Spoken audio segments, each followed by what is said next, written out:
Hi, Jesus. How are you? I'm good. How about you? I'm good, thank you. I just got my shot on Friday, the second shot. It wiped me out for like a few days, but I'm better. That's I'm good to hear. vaccinated. Yeah. I heard they were going to start requiring that for some Cal states or for transferring. Yeah. So, that our district, they occasionally send out email for shots. I know a lot of the students came to the Moreno Valley campus on Friday when I was there. Mhm. And they got their first shot there. But you can start scheduling appointments now. So you just get it done because you have to wait 3 weeks in between. Yeah, you have to get two of them, I heard. Yeah. Yeah. So the first one is just gonna be sore arm, achy a little bit, but the second one, your body is you're gonna get like a little chill, just trying to fight it. And then, but well, I'm happy that it's done. That's good to know. I didn't know you had to get two. Yeah, I have to because I'm coming back on campus in the fall, almost 100% Well, for that's me. good. Yeah, everybody else is about 80. But I'm teaching almost all face-to-face classes. So, How many classes do you have? I'm teaching advanced Python, which is the CIS 30E or something like that, and then I'm teaching Python in cybersecurity, which is because they have to finish the 5 Python class to get the certificate. So those two, I'm teaching CIS 40A, which is a Network Plus class. I'm also teaching CIS 30A, which is Intro to Python in the morning. Um, and then I have the same CIS7 again. And let's see. Yeah, if I don't have to do work experience, so that would give me 1, 2, 3, and I might pick up another class, but I have to do 5 total. So mostly in cybersecurity and some Python programming, but it'll be fun. I'm That's excited. interesting. Is there Yeah. cybersecurity classes for C++? Um, C++, well, the closest one you get is just the Python one, but there's C++ is usually used for native applications. Mm, So you don't see a lot of that. When you get into development jobs, they'll train you for like assessing application on the security end. But like when I teach C++, sometime I talk about it. Other than that, like, it's really to the security people to assess, the application based on the guidelines. mhm. So usually you get trained as developer for that part. Um, Python is used quite a bit in cybersecurity because it's a scripting language, and you can build that into like PowerShell. You can run it in PowerShell, you can run it in Linux terminal, so it's commonly used. That's why it's always used in cybersecurity. So, and we can use it for ethical hacking. You can write script and tools for ethical hacking. Mhm. So yeah, it's widely used that way. Um, but I'm going to show you how you can do graphing in C++ today. That's That's cool. exciting. All right. So I'm glad to see some of you made it through your physics test. I know you sent me some email. So I don't know if it's today or Wednesday, but that's okay if you missed a session. So today we are going to touch on graphs. So let me share screen. Let me get to the share screen here.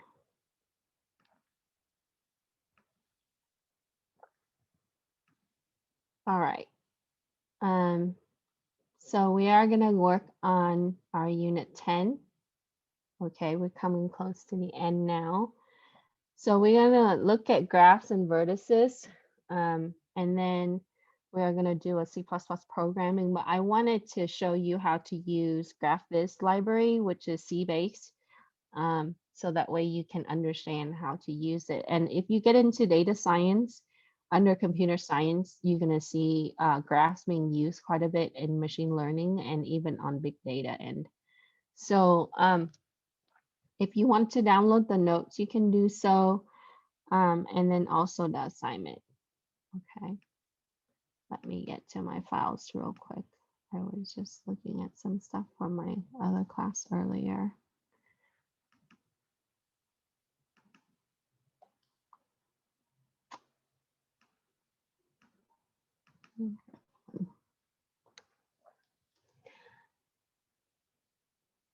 Oh, I'm in the wrong folder. Sorry.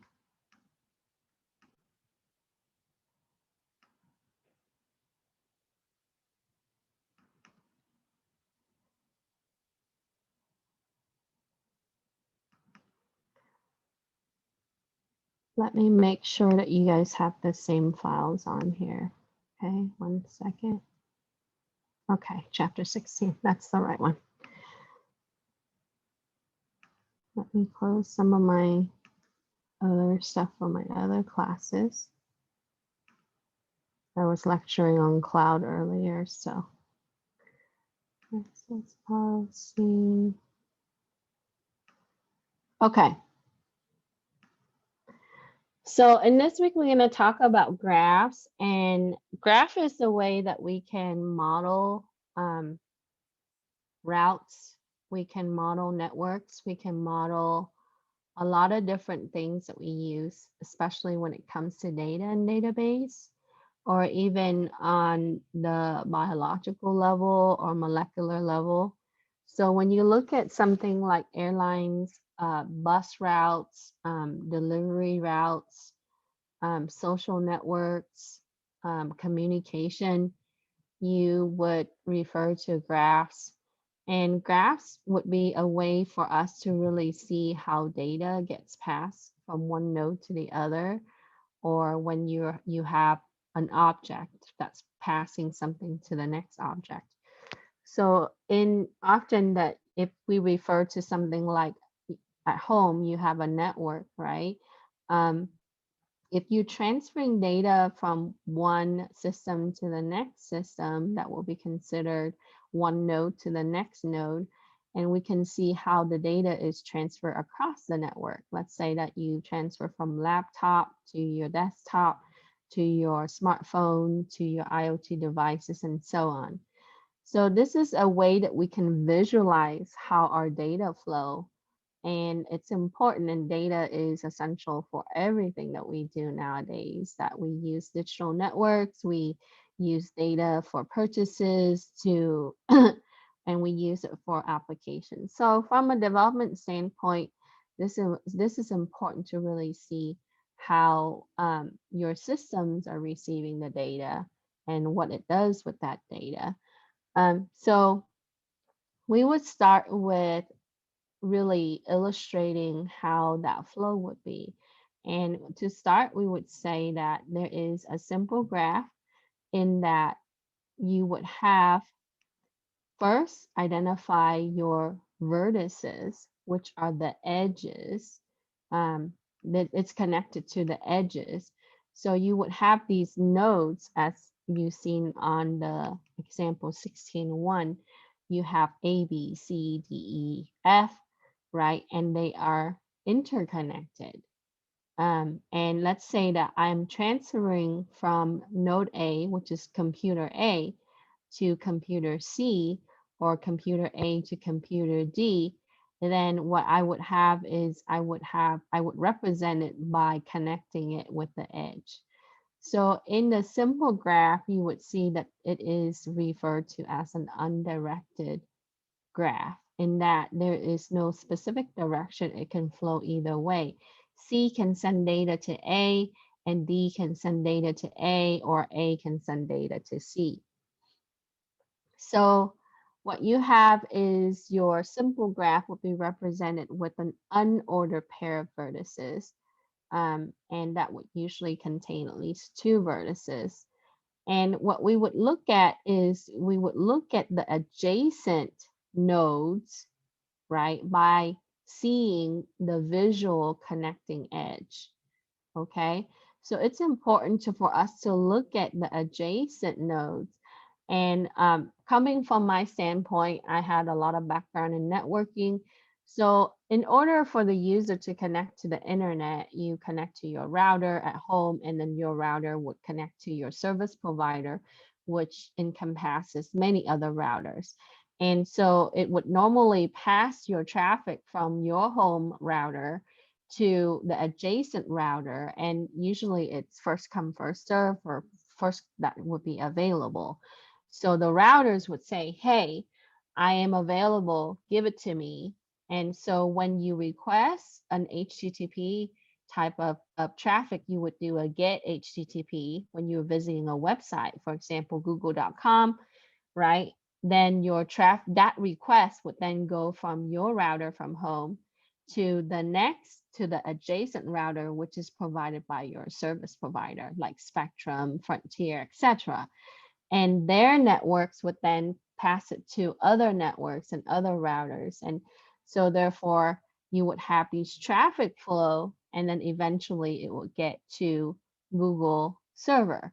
And then when it responds, it would send back, and not necessarily in the same route. But what you see is that we would then represent it in a graph, and we would consider the adjacent node or the nodes that are connected. Okay. Now, important thing to take away from the edge is that an edge cannot go from a vertex into itself. It cannot come back to itself. So an edge has to go to an adjacent node, okay, an adjacent object. So that means that we cannot have it loop back to its own system.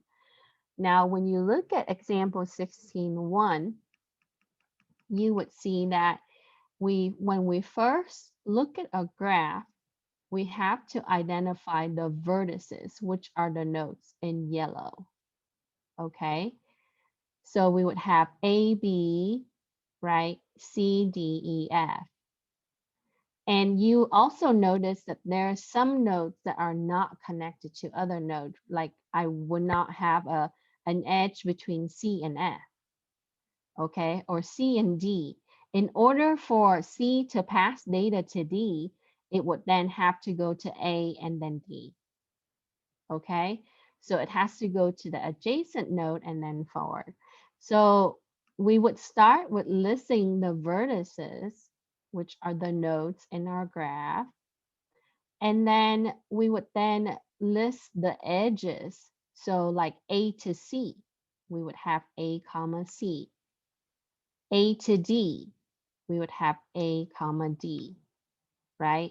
D to E, D to F, E to F, and so on.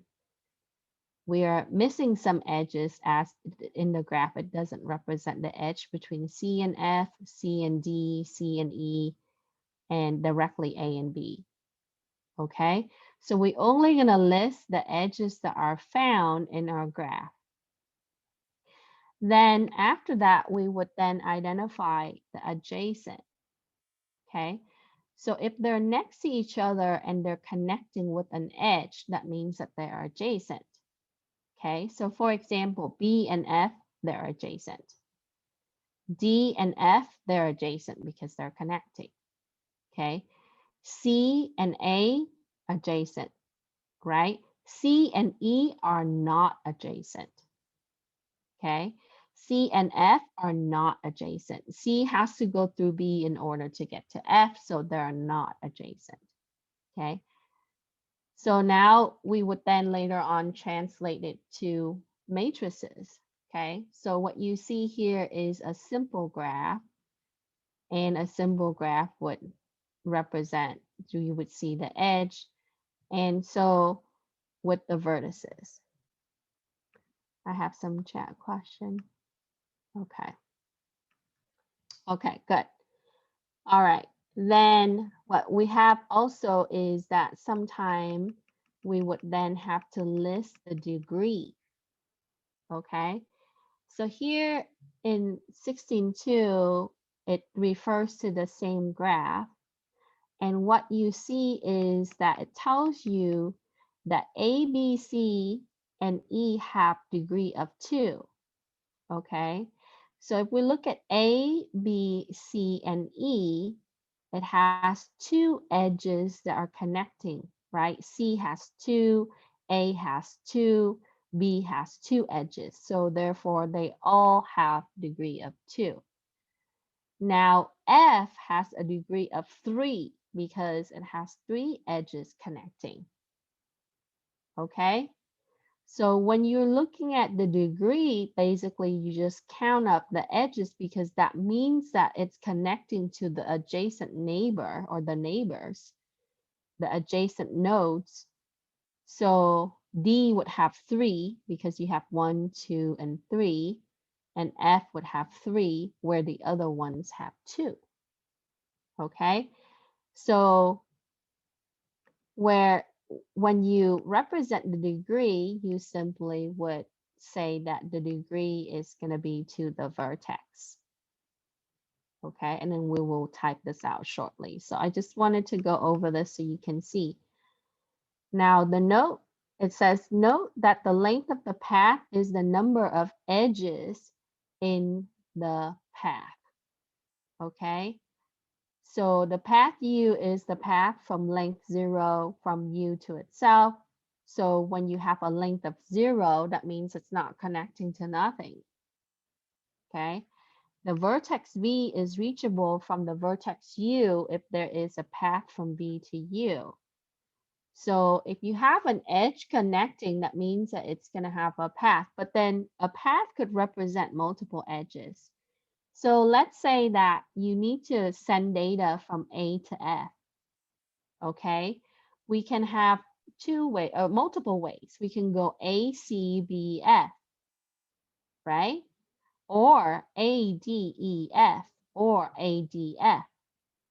Okay, so when you take this into real world interpretation, if you're looking at bus routes, okay, you can say, okay, this bus is going to go from this to another bus stop, let's say bus stop A, and then bus stop B, and then bus stop C, and then reach the destination. Or it can go from bus stop A to bus stop F to bus stop D, and then reach the destination. Now, in this one, because it's not directional, it can go either way. However, in some graph, you would have direction where it's only going to go that specific route. And we see this in communication where we would have a dedicated route for certain systems. Like let's say government, they want that dedicated line for their essential servers, and it would be that specific route. Or you would have a bus route that's only going to go that way every single time. When it comes back, it's going to go a different way. And then also we can put weight into the edge to really measure, right, to assess the measurement of the overall path, whether it's going to be the cheapest, the shortest, etc. Okay, so it's a good way for us to really visualize how we can map data, how we can map out, the actual real world application and what we use, like shipping, okay, like traveling, like driving, etc. Okay, so in these examples, it kind of gives you the overall understanding. And so when we're looking at the path in the next example on the next page, like I mentioned before, we would start with the vertex that will be the beginning point, and we would go to the end vertex. That's going to be our destination. So if we're saying that if we're going to send data from the computer, from server A to server F, we can send it through different appliances and systems, right? So we can go A, C, B, F, okay? And then, or we can go A, D, E, F, okay? Now, if we're gonna go from F to D, we can go directly from F to D, or we can send it through E. And earlier I was just teaching a Python class and we touched on cloud networking. You know that in everything that we use nowadays, there gotta be redundancy. It's very much in your everyday life. let's say that you have to drive to work, and when you get to a certain street, there's an accident and they block that street. Well, what do? You have to go a different route. You have to have an alternate way to get to work. Otherwise, you're not going to be able to get there. So what we do is we would then map it out in other alternate ways that we can actually send our data or replicate our data across, so that way we would have redundancy. Okay, so we can alternately go from F to D to E to D, or we can go all the way around, all the way from B, C, A, and D to get to D from F, if our direct path is our direct path from D to F is interrupted somehow. Okay, so here it just shows you that you can have a path, right, going from one point to another, and you can have a long path where sometimes you would repeat over certain nodes. So I can go from F to B to C to A to D, back to A to C to B, and then back to F, right? Or I can cross over. So in this case, it shows you D, A, C, B, F, D, E, F, D, E, F, etc. Okay. Now, why is that, right? So if you think about how we use like data, sometimes system needs to be updated. Okay. So like bank transactions. Um, when let's say that you go to an ATM and you withdraw your money, what happens is at that one system, right, it's going to need to update the server.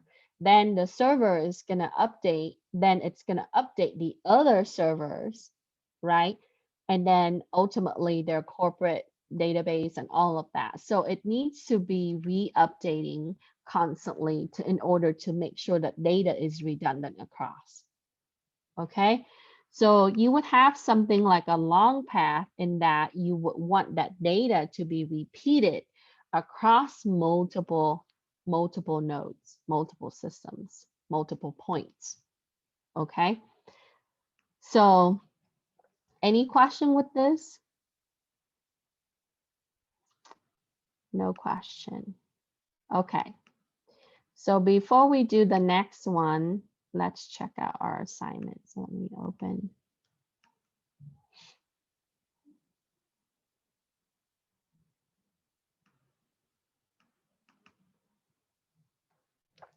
Okay, so in your assignment, you are required to look at the graph that I provided, okay? And I will show you a library that you can, a tool that you can use to draw this. But when we do the lab this week, you're gonna see that we can do it in the simplest way in text format, but there are libraries that you can use for this, okay?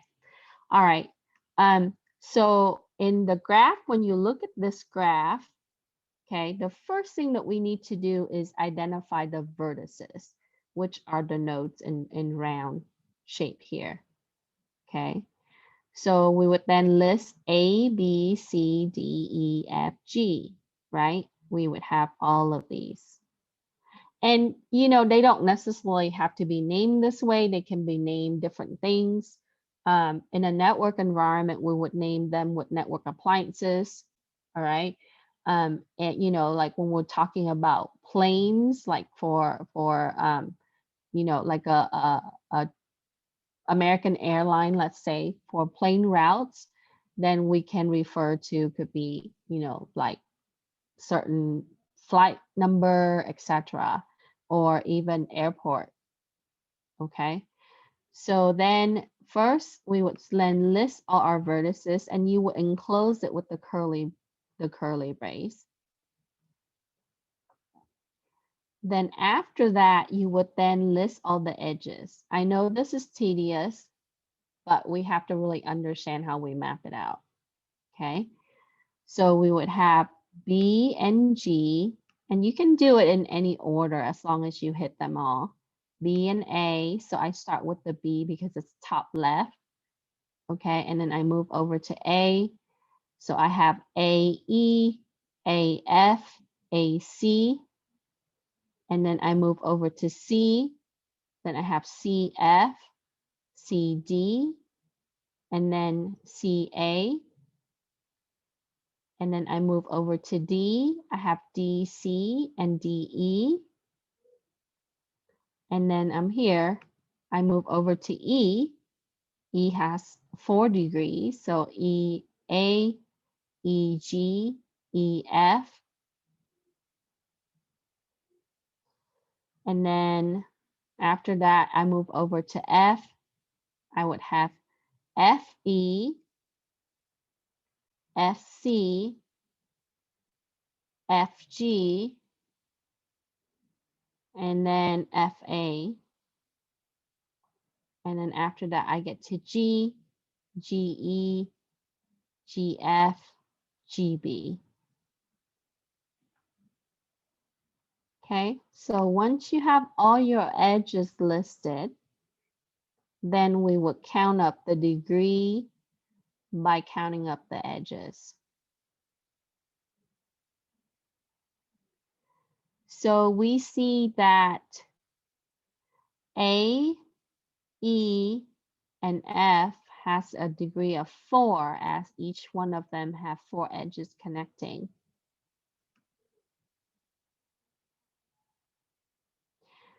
And I'm okay if you write it like this or if you wanted to use the notation. Yes, because the reason why is that this is non-directional, and in programming, we don't have to do it twice, but we count it twice because when you send data from one to the other, it's different than the other to it, right? So if I start at B and I send it to A could already have a different data set. Then when it sends it back to B, it might update it with the existing data set and a new data set and send it back to B, so it could be different. So for this, we count it twice. Okay. Okay, good. Because you have to remember that we are using stateful systems, right? The state of your system is different from one node to the other. Okay. So if you think about how we use the data, right? Like at home, you can have the 2 exact computer at your house and 2 people are on it.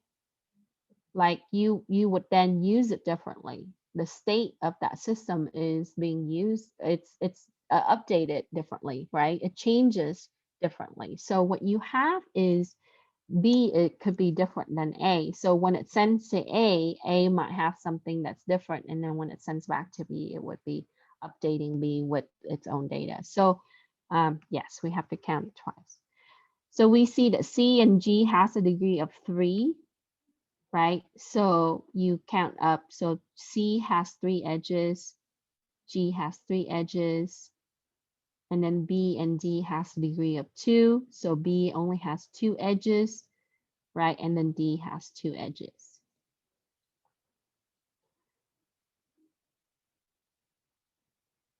Okay, then after that, we would list the adjacency, what's adjacent and what's not. Okay, and if there's an edge, it's adjacent. So we can say that B is adjacent to A and G. It's connecting A to A and G.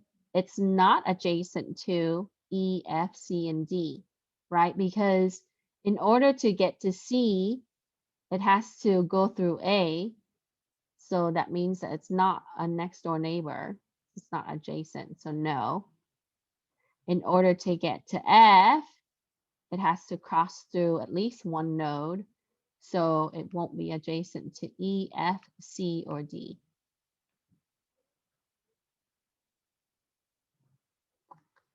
And then we can move over to A.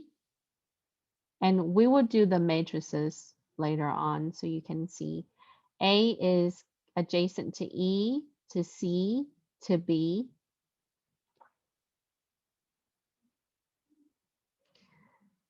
And so we would then say that it would be not adjacent to G and D, because D is out here and G is out here. So it has to go through at least one node or one or more.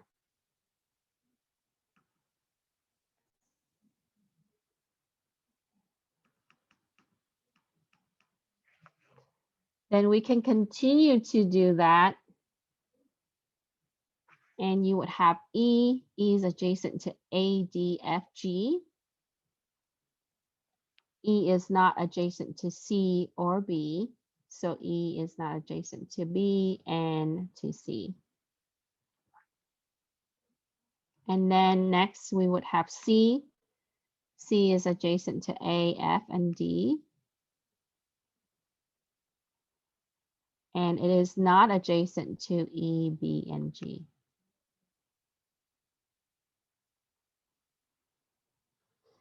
And then D is adjacent to C and E. C and E. That's from D because it has an edge to it. And it will, that means that it will be not adjacent to F, A, G, and B.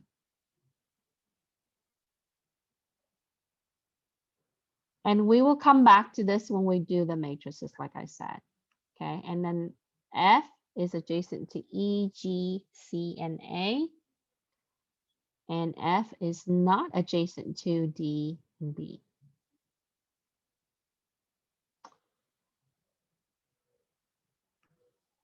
And then lastly, we have G. G is adjacent to B, E, and F. And G is not adjacent to A, C, and D. So just to encapsulate what we just went over so far is when you look at the graph, right, you can first identify the vertices, which are the nodes. You would then identify the edges and the degree, right?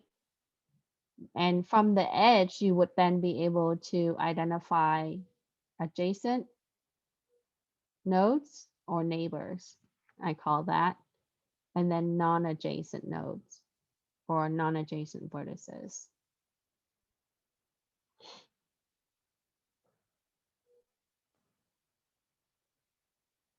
Okay, any question with this?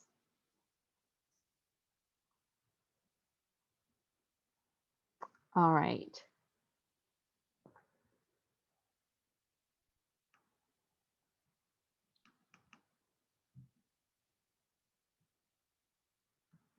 Let me put it back up there because on the next one we would just, so in case you miss anything.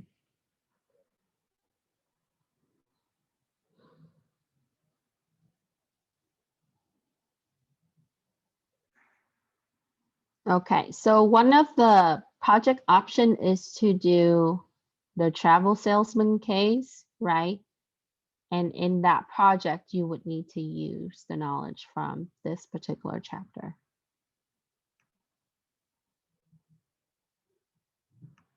You should list them all, right? But you can list them all if you like.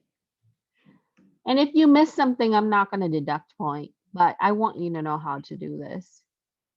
Okay. In a realistic environment, right, we have to identify them all. We can't miss anything. Okay. Because if you miss a server, then, or you miss you miss a route, then, or a node, a point, something like that, then that can cause some problem.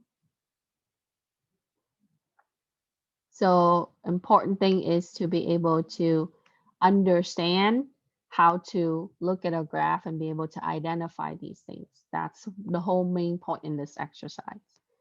So if you miss a couple, I'm not going to have a cow about it. But the point is to be able to know how to do this. Okay. All right.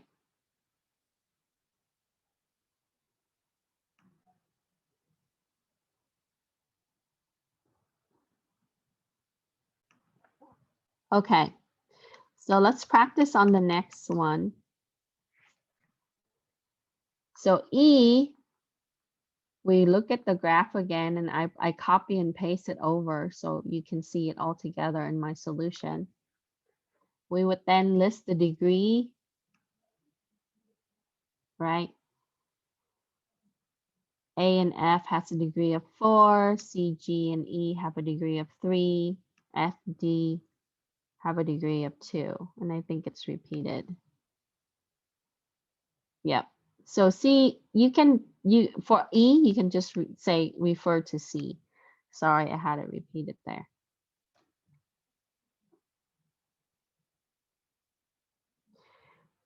Then for F, we are going to identify the path.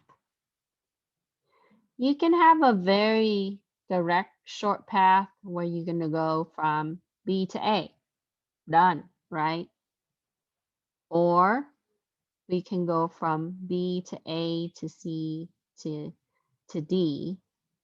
Okay, but I have listed B, A, E, G. So B, A, E, G. That will be my simple path. And note that in a simple path, you do not cross over the node more than one time. Okay, so we're going to start at one point and we're going to get it to the destination, and that's it. So I can have B, A, C, D. Professor? So yes. Why wouldn't E have a degree of 4? Oh, yeah, that's a mistype on my end. It is.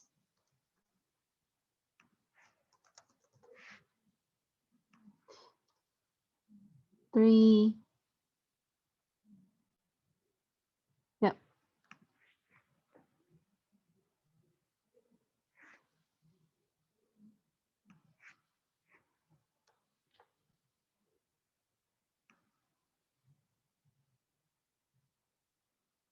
Yeah, I listed it earlier and then I didn't copy it the right way. Okay. So again, a simple path is that we don't cross over the vertex more than once. Okay. So we can only cross over it once. And you don't have to list all of them. Okay. If you understand what a simple path is, I'm fine with that. On the quiz in the final exam, you will be asked to identify the simple path given a graph or the degree of a certain vertex. Okay. Or looking at the edges. So when we do a cycle is when it's going to start at one point and it's going to come back to it at the end after it passes through the other nodes. So if I start at B, I can send it to G, then E, then D, then C, then A, then back to B. So then you would have a cycle. It will come back to the original point.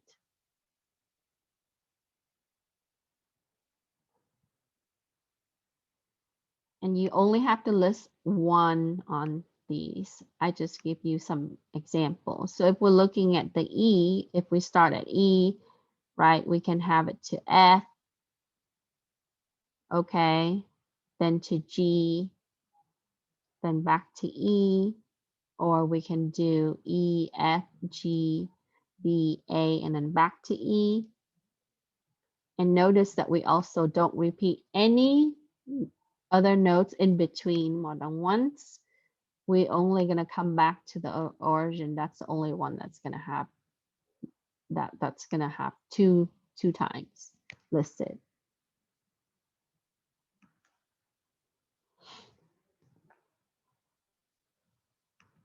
Okay.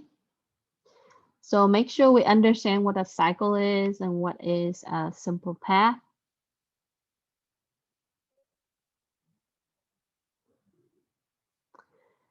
Now in your notes, it also shows that sometimes you might have vertices that are not connected to the rest of the other ones, like in number 2. So in a network environment, we can say that those can be isolated systems. They can be used for sandbox, right? For testing purposes, we can test applications on those systems. Or they might hold essential data that we don't want the other system to connect to obtain. So they would be isolated. Okay.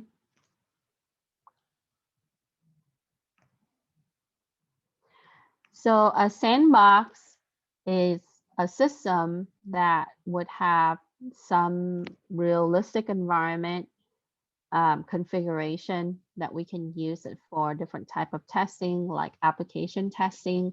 They would use a sandbox to test virus, malware. They would use sandbox to test security. So you can test it to the maximum capacity of that application to see how it's going to withstand, right? Before we actually beta test.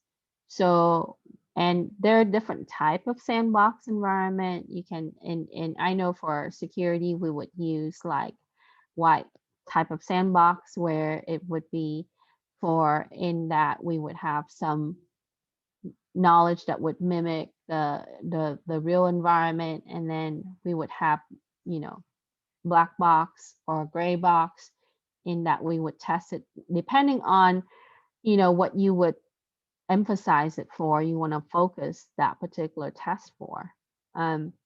Sandbox can be used for a lot of different things, and in development for you guys, right? You can use it to test applications. You can use it to test, like, you know, the weaknesses of your application, the strength of your applications, on what it's going to withstand and what kind of errors you're going to come across, things like that. When is it going to have buffer overflow? When is it going to be underflow, right? How is it going to be more efficient? And then go back and then, you know, debug the problem or redesign it. Okay. And you can use it also to test system, not just applications. All right. Any questions with number 1? Okay. So there is an example that looks similar to number 2 in your notes, and it will be this one. So like I said before, you might have like some in some graph, you might have these 2 or multiple nodes that might be by itself. Okay. And we would do almost the same type. We would go through the same processes for this graph as in the other graph. The only difference is that your H and I here is going to be its own path. Okay.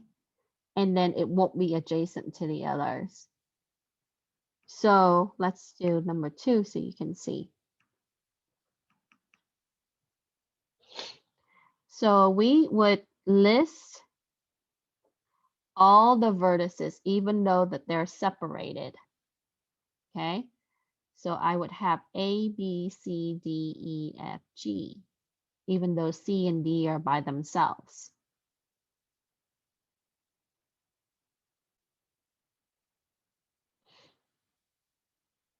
Okay. And then the edges, we can list the edges. So I have AB, BG, AG, AE, AF, EG, EF, CD, and CD, right? Because they have the edge connecting there.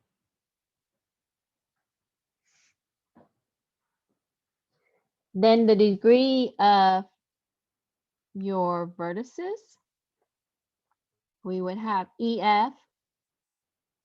So EF would have 3. because E has 3 edges and F has 3 edges. AG has 4. CD has 1.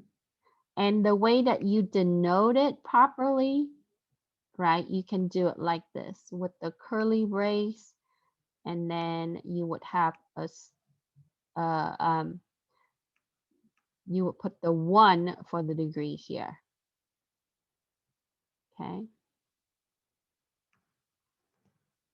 Or you can type it out like this. That's fine with me. But textbook, proper way to do this is to do the edge and then the degree.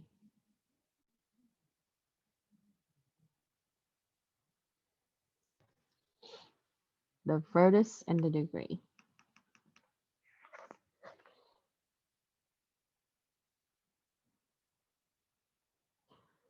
So B would have a degree of 2.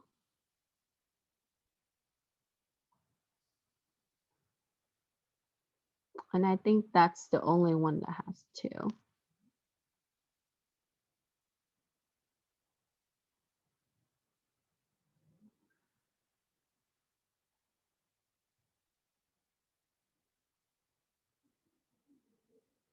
Okay. So after we list the vertices, the edges, and the degree of our vertices, we would then move forward and we would list the adjacent.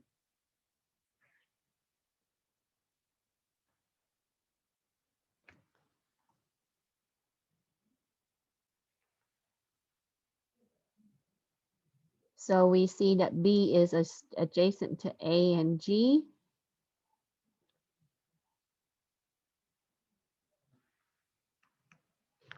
And B is then non-adjacent to E, F, C, D.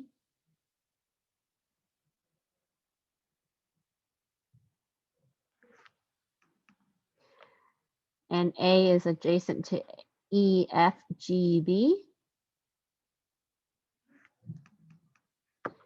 And A is non-adjacent to C, D. C is adjacent to D. And it would be non-adjacent to the rest. A, B, E, F, G.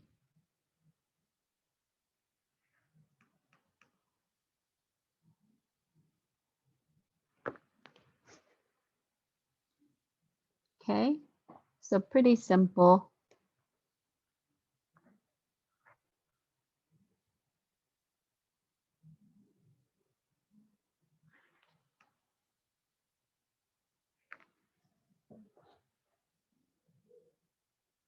And then that will be the same for D. D is adjacent to C, and D is non-adjacent to A, B, E, F, G.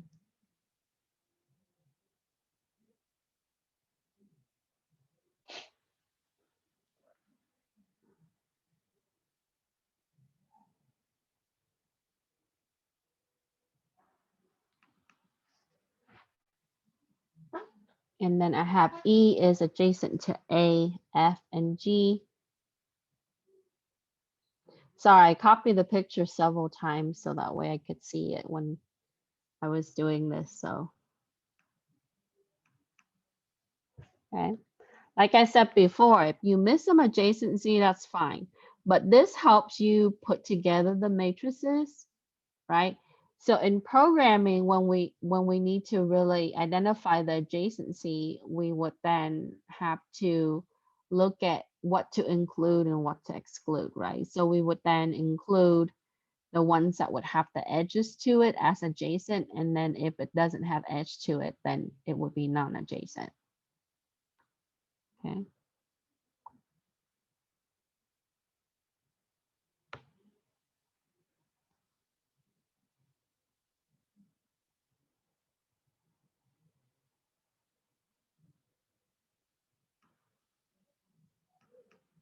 So I have more. Right? So if you want to list them all, you can list them all. That's fine.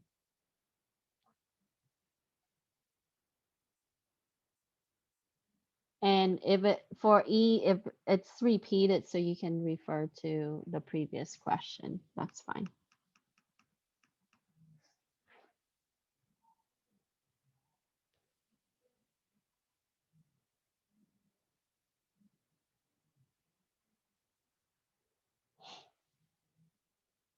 Any question?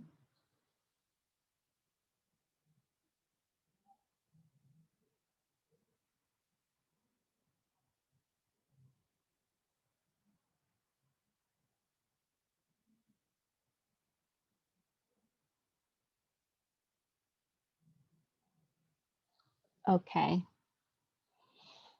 So then after you list your adjacencies, then you would, and after you identify the degree of vertices, then you would have to build out your matrices.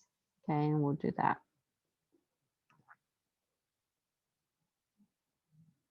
Okay. And let's talk about different type of path. So we already touched on the simple path and the cycle, right? So we can then add more to it. Path, no path, and simple path. On this one, we do have a no path. So in the graph, what we see is a simple path, and you don't have to list them all. You can start at one point and go to another point without crossing over the other vertices more than once. So I can go from B, A, F, E, G. So I can go from B to G by passing through A, F, and E. Or a simple path for these guys would be C to D or D to C. Okay. Or I can go from A, G to F and so on. So what you have is you would have a simple path where it would go from one point to the other without crossing over the other ones more than once.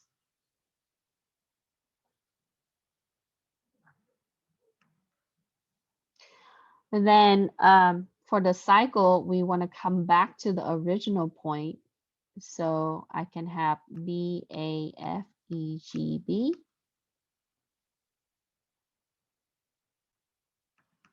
Okay. B, A, F, E, G, B.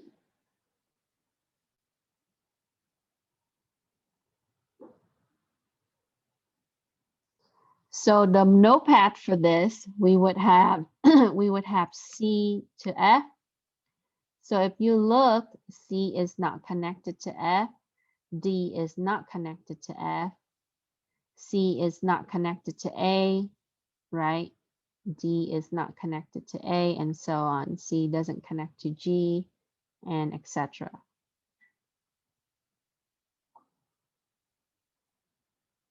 So no path just means that there's no edge connecting between those nodes.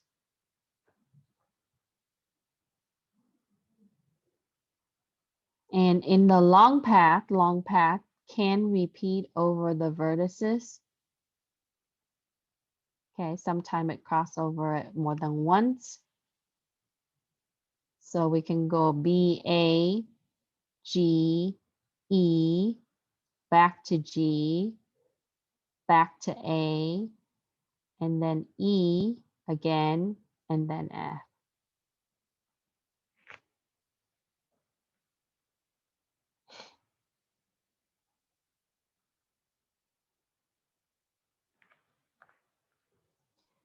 So just want to make sure that we know how to identify no path, long path, cycle, and simple path.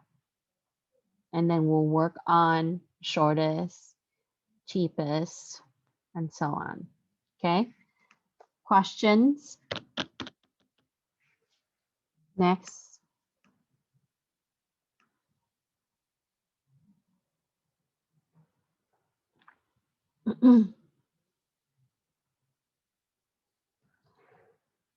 Next, we're going to talk about directed graph.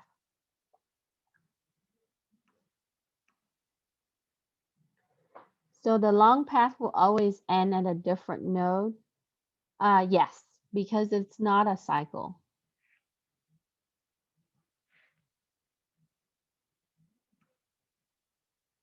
Are there more ways for long path? Sure, you can definitely have more ways for long path.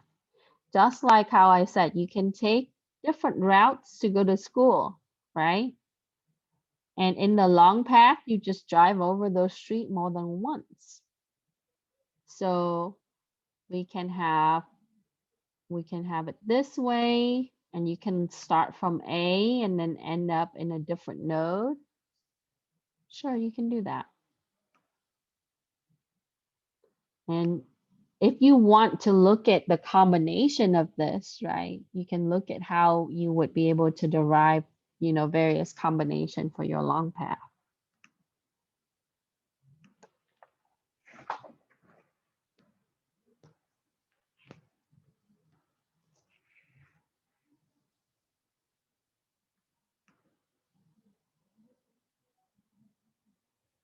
So for a company like FedEx and UPS and so on, it's important that they look at this, right? They look at how their drivers, because they want to be efficient in what? In gas, mileage, right? Time.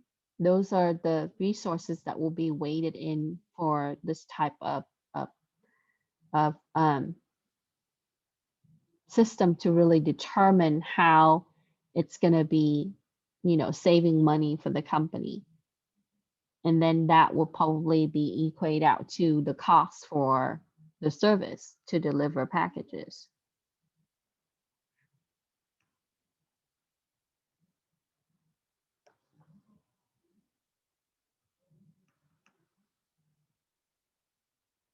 Okay. All right, next one.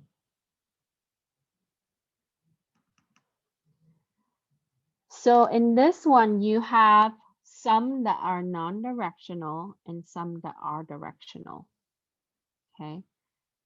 So what we can do is we can identify, now the directional one, it doesn't go both ways, right? It's going to be unidirectional. So that means that F can only send to A and A can only send to B. A cannot send it back to F. Okay. So the arrow is going to point to the direction where it's going to go to, but it cannot go the other way. If you look at the green, right, earlier, when it's non-directional, it goes both ways. And in communication or in networking, you would have something that's unidirectional. That means that that system can only send, it cannot receive. Okay. And then you would have some system that are bidirectional, where it listens and it receives and it sends at the same time, like a web server does that. Okay, your client system does that, your PC does that, your Apple system does that. But there are certain network appliances that can only send, but it will not receive. It will only broadcast and it will not receive. And it's designed for specific reasons. So you do have something like that, right? And then in direction, in the case where we talk about shipping and receiving on all of that, we would have, let's say that we would have a specific route for the delivery person. So that way that would go from one street to the next street to the next street, but not return the same route. Okay, so in this one, we would do the same thing. We list the vertices. We would list the edges. Okay. And then I have A to B only, right? A to E. And then I have A to G, or G to A would be, because this goes both ways. And then B to G. Okay, or G to B. And then E to G. And so when we look at C here, C to F and C to D. So in this case, you see that C, it does not receive from the other ones at all, right? In the case where A, if it wants to receive it, when it's sent, it can only receive from F. Okay. And E can only receive from A, and so on. So when you list the edges, you still can list those vertices that are connecting the edges. But when we look at the path, we have to consider the direction based on where the arrow is pointing.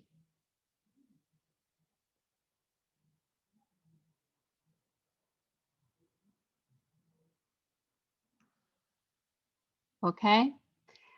So for the degree of your vertices, you can list them. Like, for example, you know, G would have, so G has 4. Okay. And then B has 2.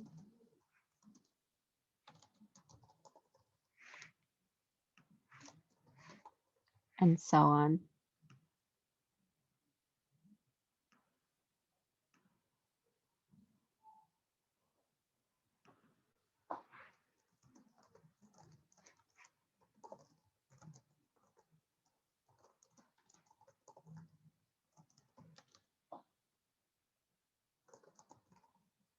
F has 5.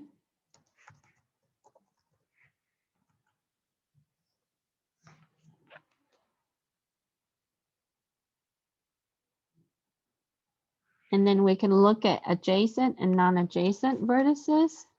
So let's start with B is adjacent to,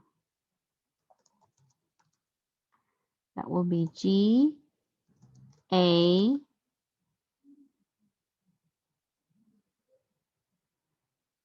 okay. And then B is it's not adjacent to E, F, D, C.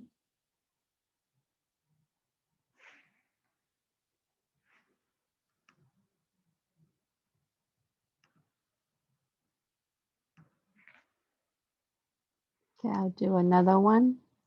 So let's do A is adjacent to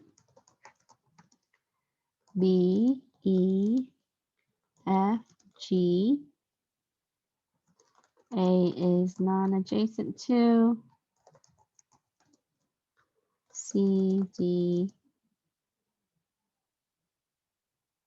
and that's it, right?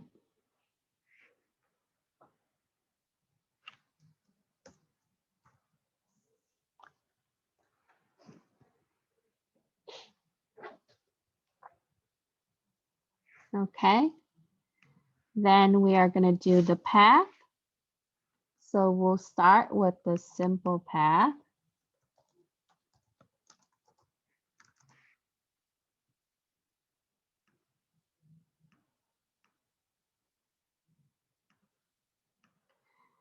So if let's start with, let's do A. So we're going to go from A to E to F. We can do something like that. We can do a no path. So no path would be A to C. And then if we wanted to look at long path, we can go from A to B to G to F to, actually, let's back that up. A to B to G to A to B to G, then to F, let's say. And then we can do a cycle. What's the next one? Let's do the A one. We can do A, E, F, and then back to A. You notice the arrow, so we can go A, E, F, and then back to A. Okay. Or you can do a cycle like to, let's see. F does the same. You can do a triangular move on that. You can also do like A, B, G, A, etc.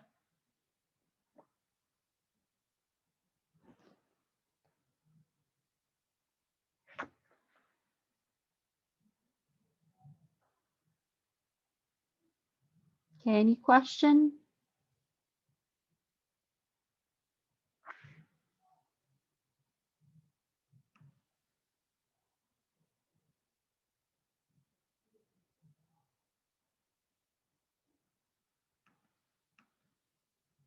Okay, good.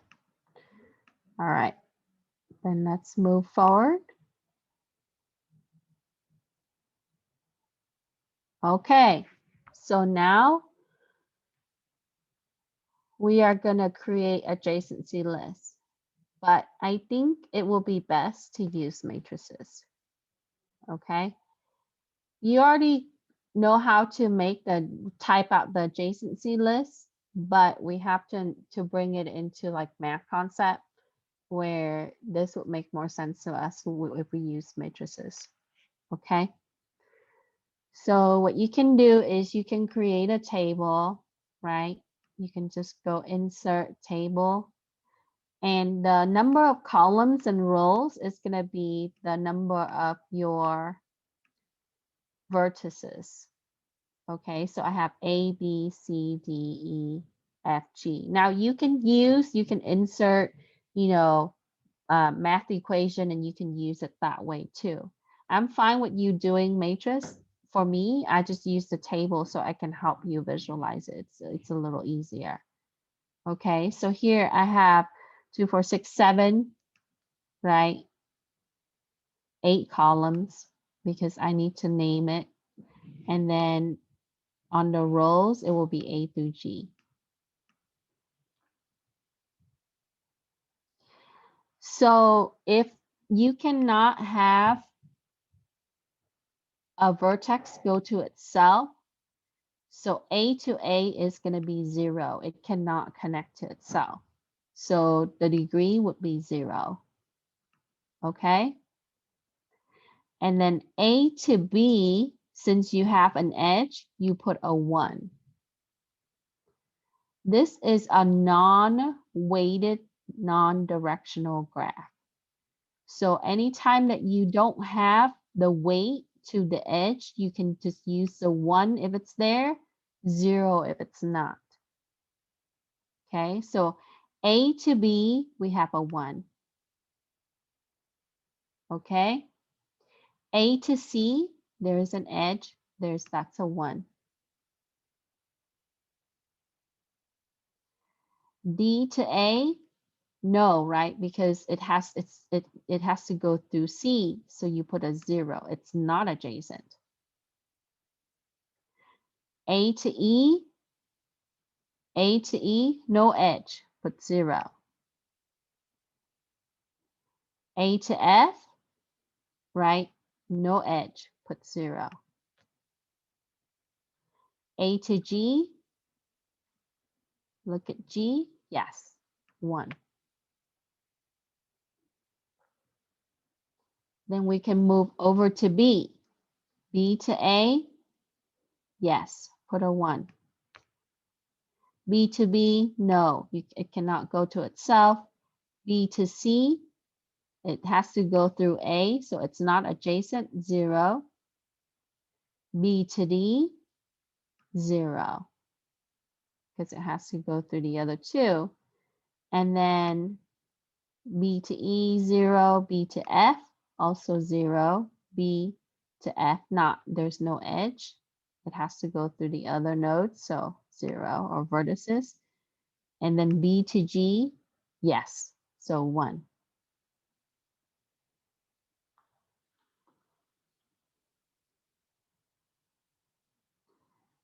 And then for C, we would then start again. C to A, yes, 1.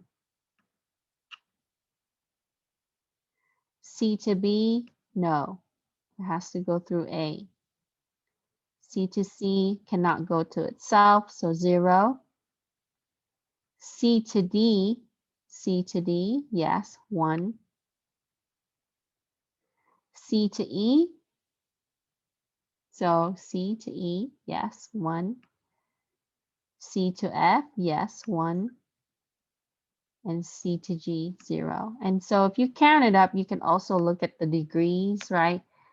And the edges.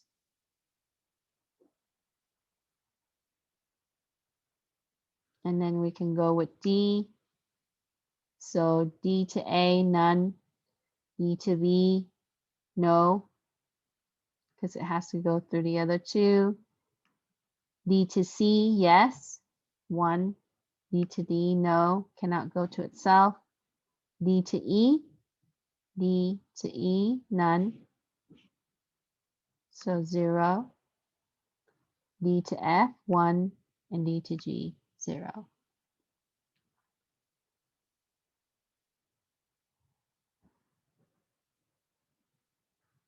And then we would do the rest, just the same, E, F, and G.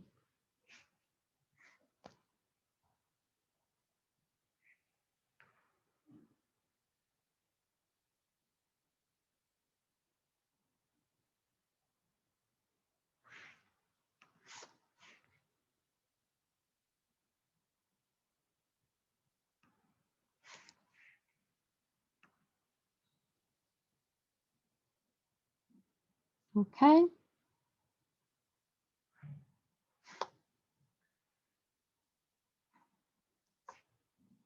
And this could be fairly quick because it's pretty easy.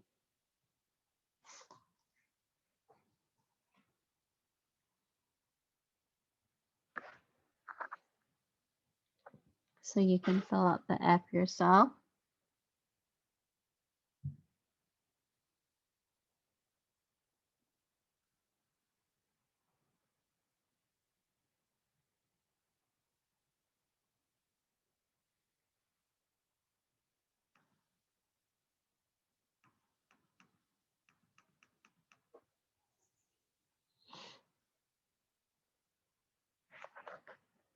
Any question with creating vertices or matrix for the vertex degree or adjacency?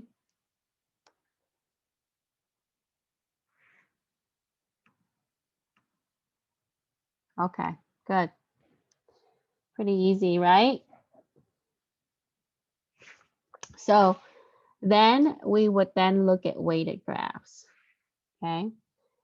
And in the weighted graphs, you have to consider the weight when you build out the matrices.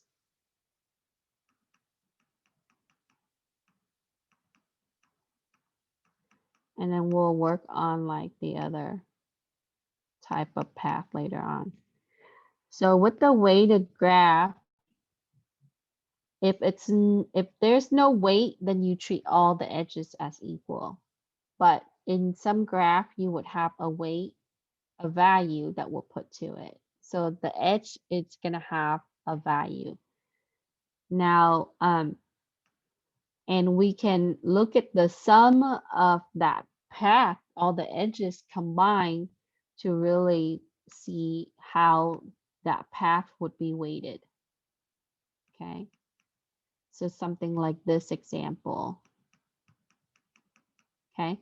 Now, what does a weight really mean when you look at this? It could mean priority, right? It could mean distance, like miles. It could mean like the cost. Okay. So depending on the use of that graph, how that graph is being used as a visualization tool for something else, then what we can say is we can say, okay, there might be some weight values for a specific path or a certain edge. So then when we look at the adjacency, just like how we look at the matrix earlier, we have to count in that weighted value into the matrix. Okay.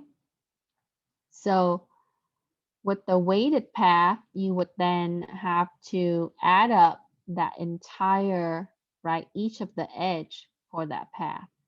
So in the weighted graph, you have ADHKO here, right? You have to add up the edge value to be able to get your sum. And you can use that sum to really measure the difference between the path, right? Because one path can be different than the next path and so on. So we can make a decision based on the path with the weighted graph. Okay, so then what you have is you would have a way to identify how that path would be cheap, right? And so on.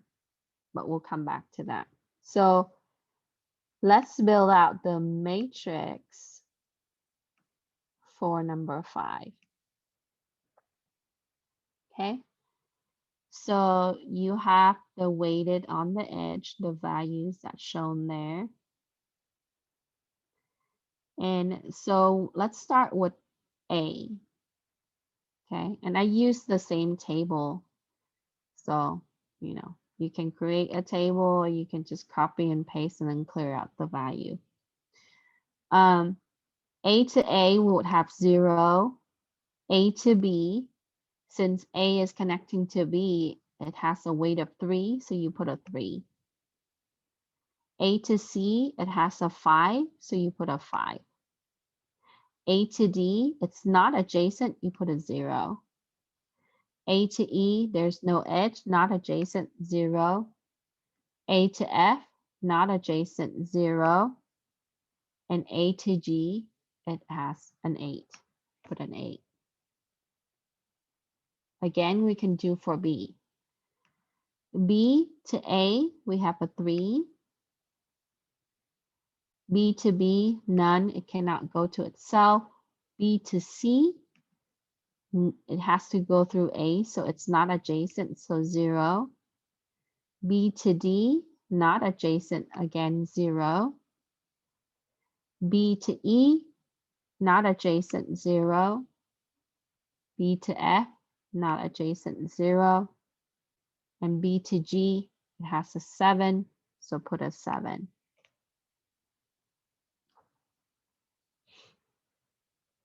And then we can do C.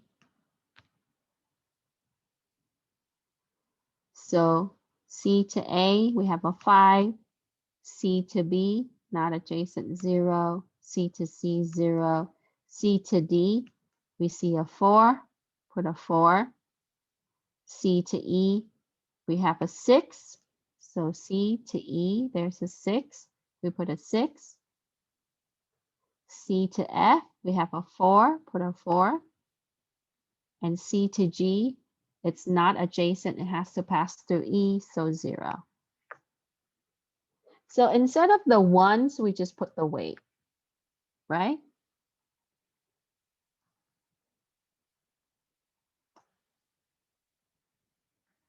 And then you can do the rest there. Okay.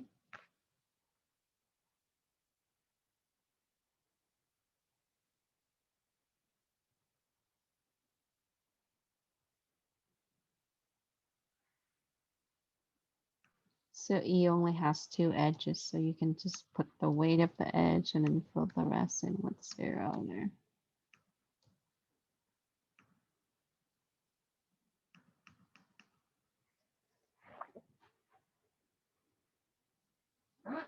Okay, so that's how you can build out the matrix for weighted graphs.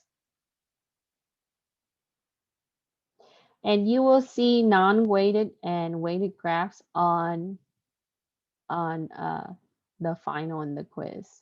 We still have one more quiz before the final exam and then the final.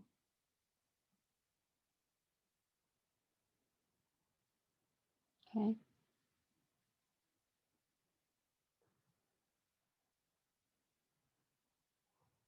Any question with number 5?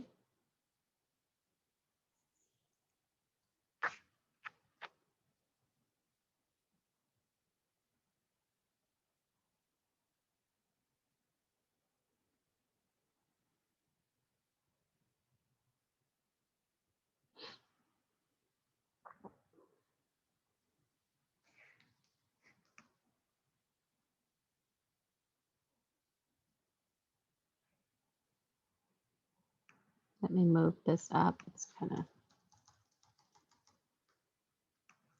drop it onto the next page there. So then we would do number 6 the same way as what we did with number 4. We can build the matrix for adjacency for that graph in orange.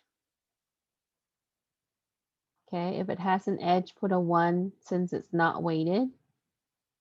And this is your symbol graph. Okay.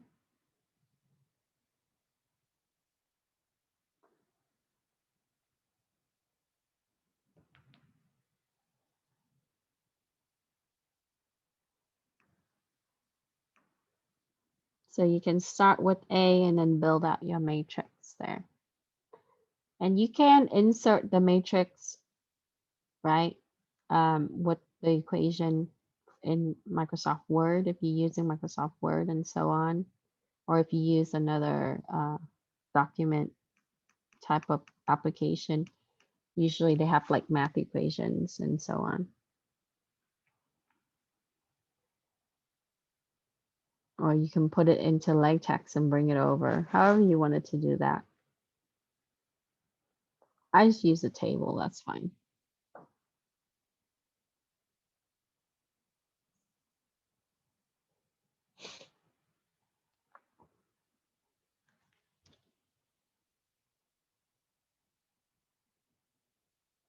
Any question?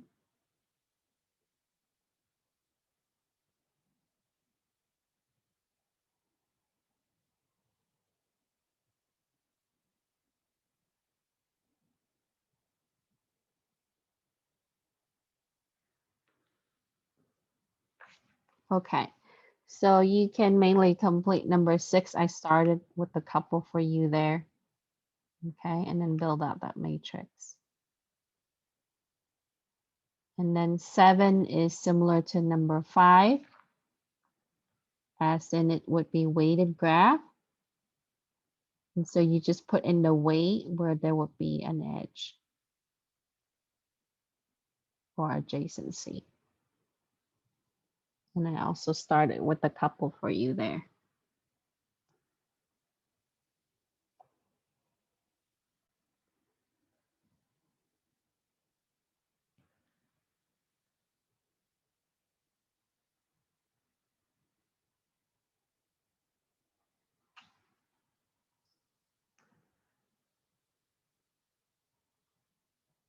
Yeah, me too. I feel that the table is easier for me to visualize it because I'm just a visual person. And the table kind of helped me, especially with the weighted one, or even if you use a non-weighted one, sometimes I just pre-fill out the weighted edge and then I put in the 0 when it's not connected. So that way I don't have to trace it every time. So yeah, whichever is easier for you. But you know, mathematically we have to put it into the matrix and so on. But if this helped you see it, that will be fine.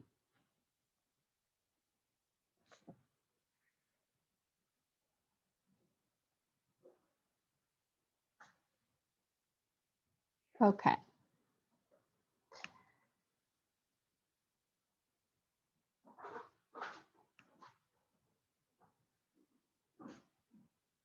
Yeah.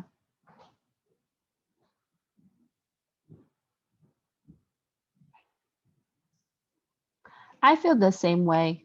I think that like when you put it into a table context, sometimes it's easier than just writing it down too. But this help us reinforce like the identification of the adjacent nodes and the edges and all of that in between, right? Because really we have to build it up to that. Like we have to know what are the vertices, what are the edges, you know, and then how the paths are going to be connected. Okay. Any questions or any concern? Okay, so now this is probably the hardest part is the next part in this chapter. Other than that, it's everything else is pretty straightforward and easy. Okay, so after we built the matrices for our adjacency list, and here it shows you the example. It is a little bit harder on how they illustrated this, but and again, matrix allows us to look at two-dimensional array of numbers, right? Keep that in mind, and that could be a way to represent linear functions in the nth dimension for space. So when you're looking at columns and row, basically you just have at least it's multidimensional, okay? In how you would build your matrix. So in this one, when you're looking at matrix A, we would have, we would have 4 columns by 3 row. So you would have 3 times 4, okay? And then, so if we're looking at the number 6, that will be the 3rd column, 1st row, okay? The way it's represented here, it's a little confusing, but that just means that it's the 3rd column, 1st row. So we identified the row first, right? And then the 3rd column, that will be the 6th. And then if we're looking at the 3rd row, 1st column, that will be a 0. So 3rd row, 1st column, that will be a 0, and so on. Okay, so this is how we would be able to identify the value for the matrix. And this shows our matrix for non-weighted graph.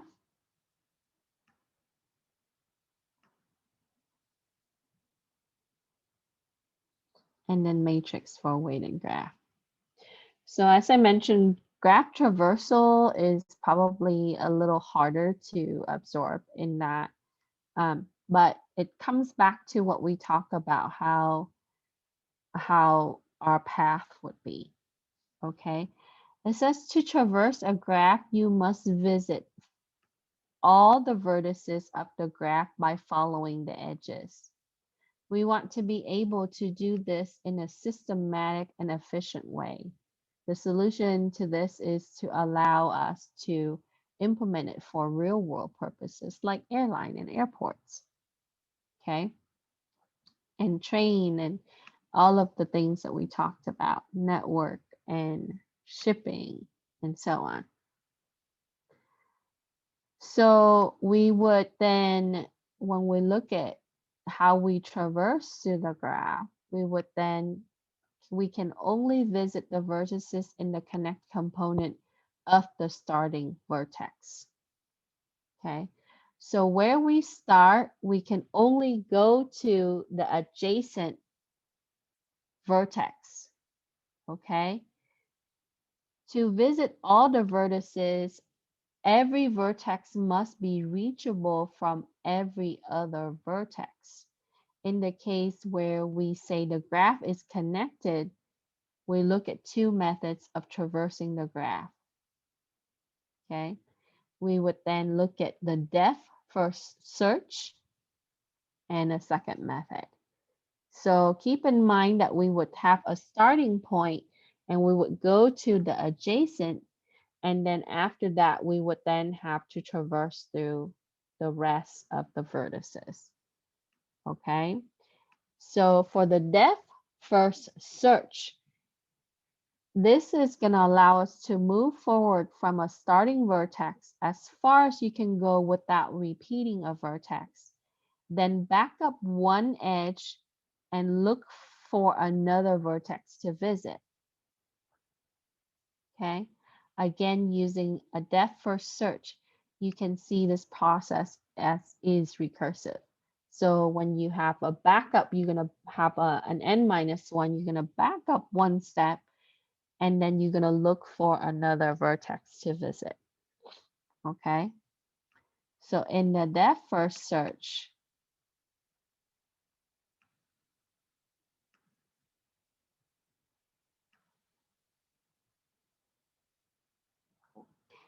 And for the depth first traversal, when we look at this example, we would use its adjacency list to guide the search. That's why it's important for us to build the adjacency list. And so when we look at this, it would help us to remember. Okay. So if we start out at A, you're going to follow the blue arrow. Okay.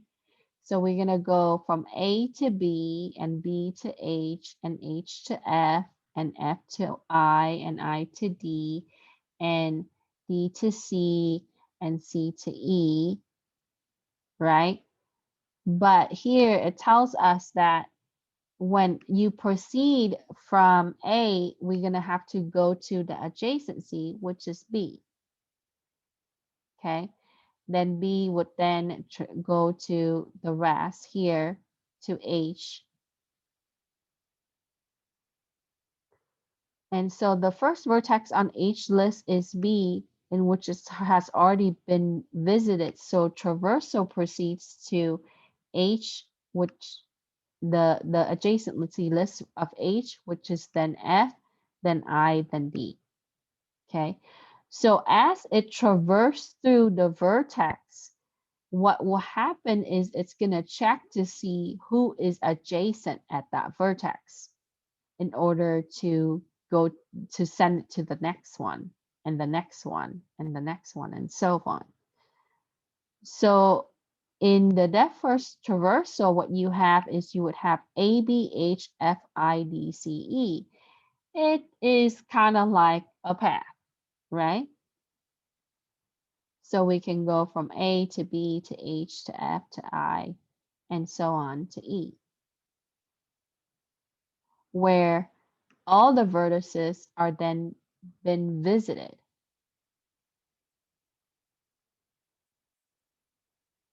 Okay. Now, if you look at the next example, in this one, for the depth first traversal starting with A, which is shown on the right in this graph, you have to make sure that we would then visit everybody, right? All the vertices. So we would go A, B, H, F, right? I. But remember that we have to be able to get to these vertices. So we would then have to traverse from A to D to C to E. Okay. Otherwise, we would end here. Okay, so this one is a little bit different in that I is not connected to these. So then what you have to do is you have to then be able to get to C and D by, or E by going this way.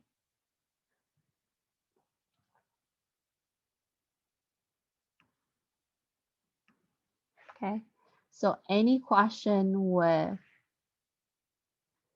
depth first traversal? In the next one, this is the second way, is use breadth first search or breadth first traversal. In this one, we also need to visit all the vertices that are adjacent to the vertex, then do a breadth first search for each of these vertices. Okay. So in this one, if we start from A, we would then first visit all A's neighbor in order to build out the adjacency for them. So A is neighbor to D, to B, and to F. We then would visit the neighbor of B, and then which have not been visited, then that will be to H. Okay. Now the unvisited neighbor D in the order that would appear is D's list, that will be C, E, I. At this point, all the vertices have been visited. So you would then, first you would start with all the neighbor from A, then you can go this way to H, but we still have to visit these vertices. So we have to traverse through them. So we would have to go to D in order to go to C, to E, and to I. Okay. So what you want to gain from this is that you would start with breadth first search. You would start with the point, visit its neighbor, and then from there to get to all the vertices. If you can't, go back to the neighbor, to the adjacent, and then visit the rest of the vertices as much as possible. Okay.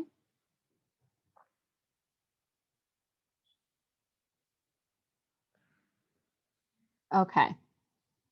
Are we clear with this?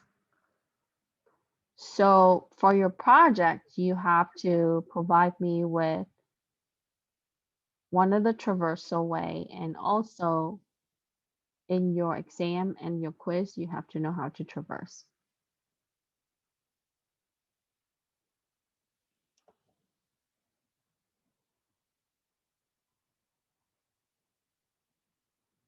Okay.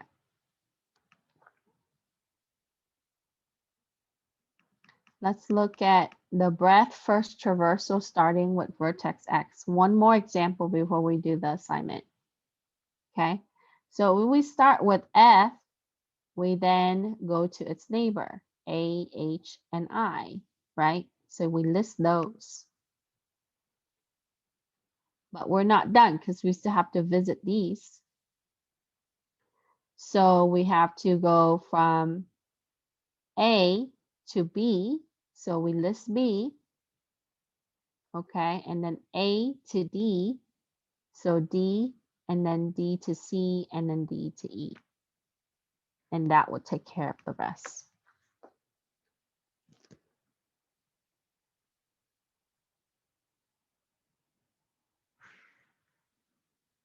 Okay.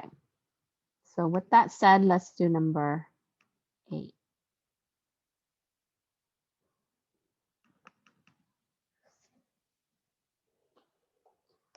So we would do depth first traversal paths, and this is a directed graph. So it's a little different than what you've seen in the other ones.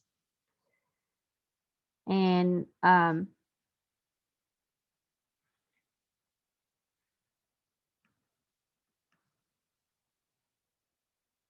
so here I wanted to illustrate where we would go from G to E. Okay. So we would go G to A, and A to B, and B to C, and C to D, and D to F, right? And F to E, and that would take care of every vertex. So we can do it that way. Okay. Now, if we wanted to do a breadth first traversal paths, what will happen is we would then have to do what? If we start at G, we would have to visit A and E. Okay. And then from A, we would then be able to go to B, C, D, F. Okay. 2, 4, 6, 7, 2, 4, 6, 7. Yep. Then I have everything. So the breadth first traversal, the difference in that is that in the breadth first, you visit the neighbor from G, you go to A or E. right? But since we're following the direction, we can then going from A to its neighbor, and then its neighbor, and then its neighbor, and then its neighbor, and so on. And we have to come back to B here because then we would have all your vertices visited. Okay. So using this, you need to illustrate breadth first traversal starting with vertex F. So if you're here, okay, how do you visit all the edges?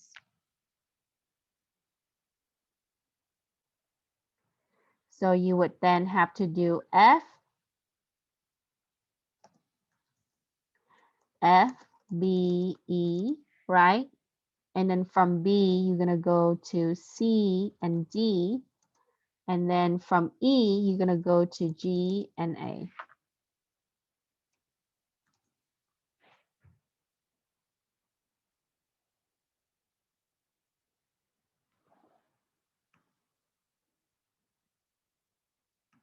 Question?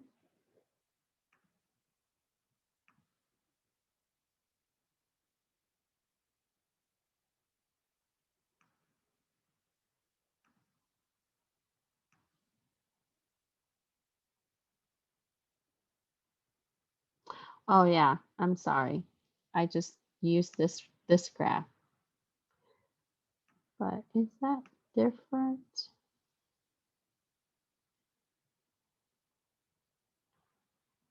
Oh, there's only one difference, is that B is connected to E.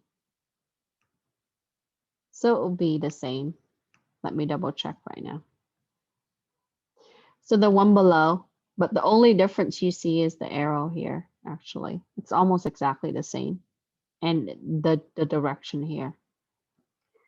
So if you start with F, right, you would still have to go like this, F, B, and E, right? Because you have to traverse to its neighbor. And then from the B side, you can go C because it's direction, D, and then from the E side, yeah, the E side, we can't go this way. So then we would have to go from G to A, and then that will be the rest. Okay.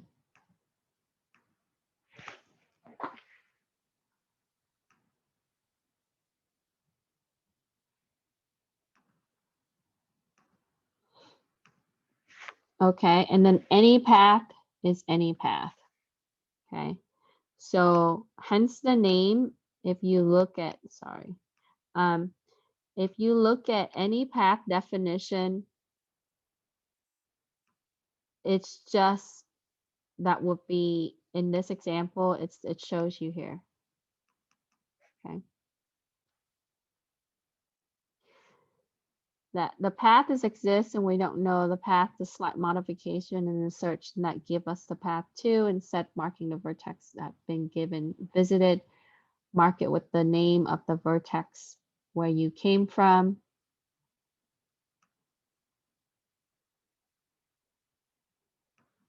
So if we start with the depth first or the breadth first search at any of the vertices until we record the second vertex. So in the case where if we basically start with the vertex D, then if we do a breadth first search, we would go D, A, D, C, and then C to E. And then from the D to A, you would mark it with the D because it came from the D, and then B, and then H, and then B. So from H to F, and then F to I. So where that came from, you would put the little letter. That's what they're showing. Okay. So we can say that a path for the any path could be F, H, B, A, D.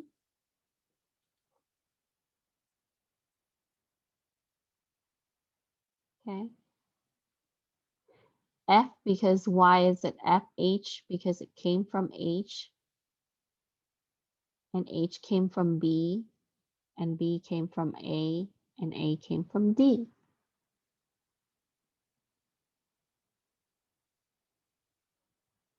Okay.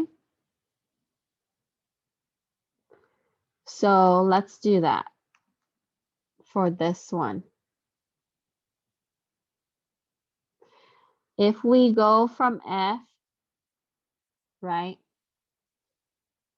that means that we just reverse back. So if we start from F, if this is your starting point, and if this is your traverse way, you have to record how you got there. Okay. So F actually came from D, and D came from C, and C came from B, and A came from, and so on. So we go in the reverse route. Okay. D, C, A, G, E, and B.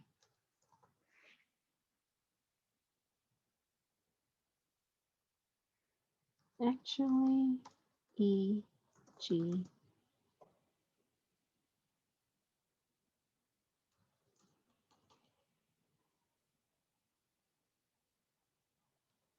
H. I had it right the first time.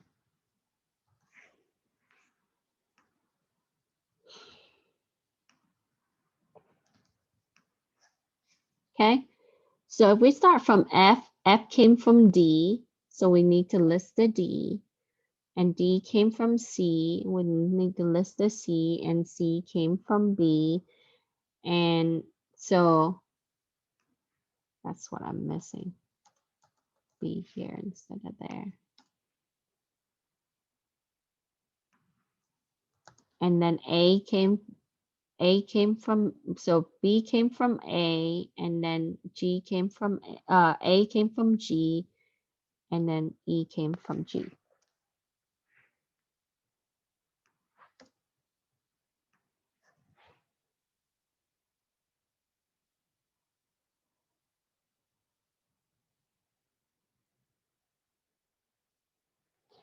Okay, shortest path. So the shortest path is the path with the smallest number of edges that connects given two vertices in a graph. So we just have to count the least number of edges in that path. That will give you the shortest path. And so in this example, if you start from, let's say, what was it? In this one, how did they start? They start from vertex F. Okay, they start here with the arrow. And they traverse using the breadth first search. So it visits all the neighbor, and then from the neighbor, it goes to its neighbor, right? So let's say that if you need to go from F to E, you can go F, A, D, C, and E, then you count up the edges. If it's the least number of edges, you're going to have the shortest path. Okay. Now, in the cheapest path, you have to consider the weight, and you just need to sum up the weight. And if the weight is lower, then that will be the cheapest path. So let's go back to our assignment, the use of the shortest path. And if we wanted to start from,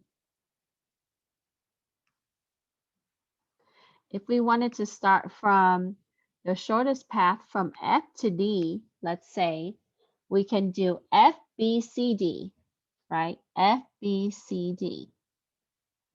instead of doing F, E, B, C, D, right? That will not be, it will have an extra edge. So it will not be the shortest. The shortest would be F, B, C, D instead of F, E, B, C, D. Okay?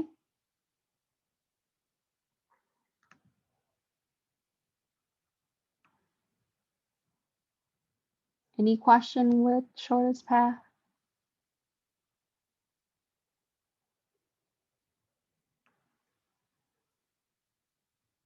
Then for 10, we just have to put together the sum. So if we try to determine the cheapest path for the graph, and if we're going to go from F to B, we would just have to find the sum.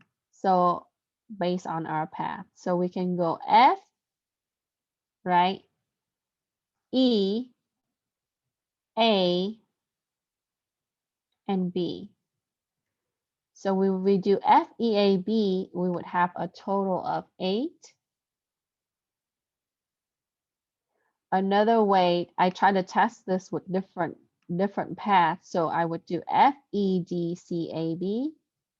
So F, D, C, A, B. And if you add that up, that will be 21. So not the lowest. Then if I do F, G, A, B, that would give me 15. So F, G, A, B, that will give me 15. And then F, D, E, A, B, that would give me 18. So the cheapest path would be F, E, A, B.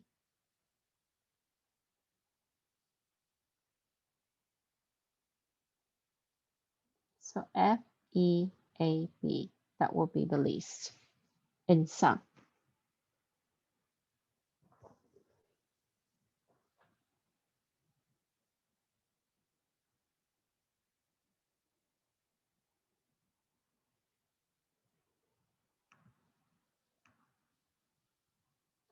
Because the weight of it, so each of these value is considered a weight, and the cheapest just mean that it's going to be the least in sum. Because if we call it otherwise, it would not make sense, because the shortest path just mean that it has the least edges, the number of edges combined, where the cheapest path is just the total weight of that path is the lowest. Okay, and you can have this as miles, right? So if you're thinking about like the Amazon delivery person to go from their warehouse to your house, like which street should they take? Well, they can go one way where certain street is longer than the other, and the total miles is going to be, right? So it would map out the street weight and combine for that route, and then it's going to compare, and it's going to tell the delivery person to go this way, where it would be the cheapest route, okay, with the least miles total, okay. And that could be, so when we look at the priority or, the weight for this, it depends on, and you can assign it, right? You can assign it the weight. All that is that's going to be the edge weight, and we can use it to do a sum and determine based on that sum. So when you write an application like that, you can say, oh, just implement an if statement. If the sum is above this, or if the sum is the lowest, the minimum, then you would recommend that route. Okay. All right. So I have a little bit of time. I don't have too much time to go in depth with this, but I want to show you how you can program it, which is really cool. If you search for a library called GraphViz, and so I want to show you their gallery. Okay, GraphViz can do a lot more than just like graphing, like what we talked about. You can use it for diagram. You can use it to really model a system. You can map out like social network, family tree, etc. Whatever you want. Okay. I use this with my CIS 30B class because they have to program a visualization of a graph for their networks. Okay. So now you can download it for all platforms. So if you use Linux, Windows, or Mac, there are packages for those. And then you should look at the information about how to install. So for Windows, I'm using Windows 10. It's gonna be downloadable for the type. So if you have 32-bit, you can do the exe for 32, and then you can use the 64-bit if you have a newer OS like Windows 10.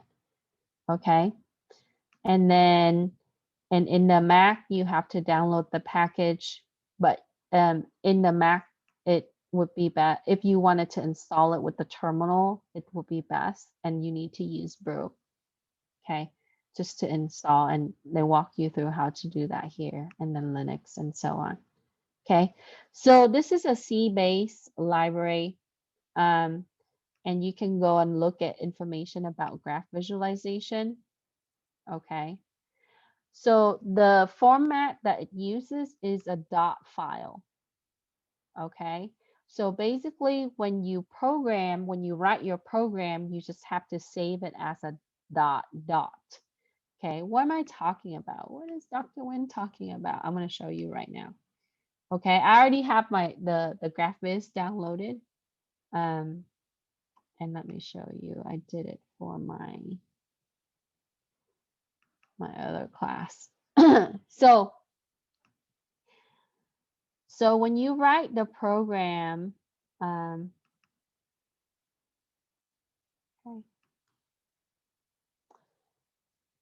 you can just use like Notepad or any text editor. Okay, and then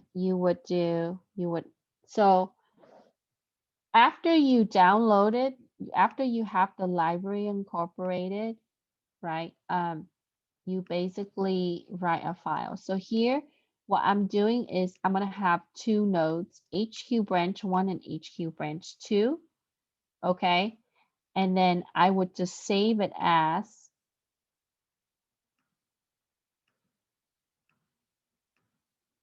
anything I want to call it. So let's say HQ dot like that. Okay. And in Windows environment, what happens is it's gonna see dot as in doc, right? So that's why you see it as a Word file there. Okay. But when you run it, it's gonna give you a visualization like that. Okay. So what will happen is by default, we can have it generated as a graph like this, where it would put it into an image file like a PNG. Okay. So by default, it's going to use these round shape and the label. And so when you look at the code, right, you have, so basically you tell it, this is a graph it came from the GraphViz. And so when you're trying to connect it, you just use the dash like this. So basically you're telling HQ, which is one node connecting to branch 1, and HQ dash connecting to branch 2. Okay. And so when you look at the picture, HQ connects to branch 1 and HQ connects to branch 2. So this is how you can program using GraphViz with a non-directional graph. Okay. Now, what if you wanted to do directional graph or something fancier where you can change up the shapes and things like that? Let me find another one that I did with my other class so I can show you. Okay. So on this one, okay, this one, this is a directional graph. So you start with using digraph, and you can name it anything you want, like my network, my route, etc., whatever. And then when you indicate, so you open your curly brace, and then you would say how you wanted to name your node, like PC1. I'm trying to say that PC1 is connected to a switch 1, PC2 is connected to a switch 2, PC3 is connected to a switch 3, PC4 is connected to switch 1, and all of these, right? And then in afterwards, I can also specify the attribute of each of the shape or each of the node or vertex. That's what we went over today, right? I can fill in the color and so on. Now, to really, after I save this as a .dot file, or I can save it as, if you look at GraphViz, it actually, in the documentation, it tells you on how to use their commands, okay? So there are a few type of files that you can use. You can use Nito, you can use dot, and they look slightly different, right? You can use circle and so on, okay? So after you save the file, you would then use your command line, and you can issue the command to actually build out that graph, okay? Then, so in that one, what you have is, it would look like this, okay? So I drew it out with the direction, and I changed up the shape and the color and the PCs and so on, okay? So this kind of introduced you to, a tool that you can use. And if you really wanted to, do a visualize, diagram or a graph or whatever, you can, and you can program it. Okay. And so and if you're interested in like how to use the command and stuff like that, I actually wrote instruction for my other class to do that. And you can use like terminal in Apple, and in the Mac system, you can use terminal in Linux, and it would be the same way, and also Windows. Okay, you just have to install the executable for GraphViz, which has the library that would understand. So when you issue the command, it would build it based on the function that is incorporated with that library. Okay. So I'll show you a couple more that we did. So we can do something like this, and it would look a little bit different with different type of file. Okay. Oh, yeah, that one it's going to open in the browser. And then for the directed graph, that one that you saw in simplified version with the dot file, it would look something like this. Okay. And so this would be something cool to play with if you're interested in that. And then there are tutorial videos on YouTube, including also mine for my CIS30B class. So you can also watch the tutorial on how to do that. Okay. Any questions? All right. 8 o'clock on the dot. Please type in your name. Yes, David, you can use it to build charts with text instructions and all of that. That's very cool. I agree. I love it. I did it with my networking class for programming, and yeah, it's, if you like, I can share you the instructions on how to do that. I'll post it for you guys to see too. Okay. Have a good night, everyone. See you Wednesday. Bye.